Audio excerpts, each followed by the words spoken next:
This was the sound of terror in 1970s California. A faceless predator who struck in the dead of night. A man who wasn't just a killer, but a rapist, a burglar, a psychological torturer. He was the Golden State Killer. And for over a decade, he was unstoppable. He wasn't a ghost. He wasn't a myth. He was real.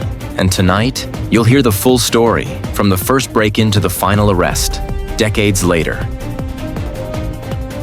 Every monster has an origin. Joseph DeAngelo grew up in Bath, New York, a quiet town where nothing ever happened. But behind closed doors, his father, a violent World War II veteran, reportedly abused his family. Was this where the rage began? Many serial offenders have childhood trauma. DeAngelo's father allegedly forced him to watch as he tortured animals. That kind of cruelty, it warps a mind.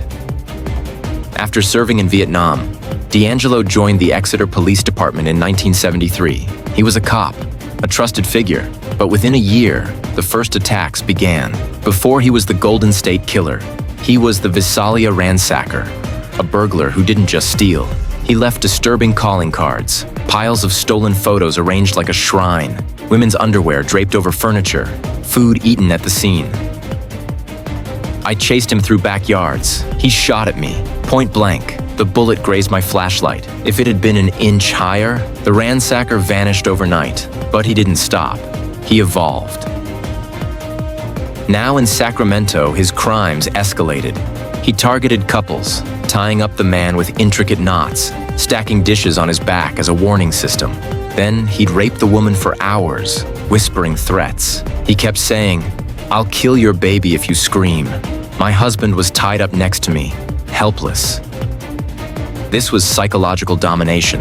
He'd return to victims' homes weeks later, just to prove he could. Some received taunting phone calls. "Remember me?" Then the rapes turned to murder. The original Night Stalker struck in Southern California, bludgeoning victims with logs, shooting them in cold blood. One couple was found with their hands bound so tightly, the ropes cut to the bone. He used a unique diamond knot. Sailors use it. So do cops. That was our first clue. He had training. For years, the case went ice cold. Different police departments didn't share evidence. DNA testing didn't exist. The killer became a ghost story, until one woman refused to let him fade away. I needed to give these victims a voice, to force the world to remember. But her work lived on, and in 2018, a revolutionary breakthrough would change everything.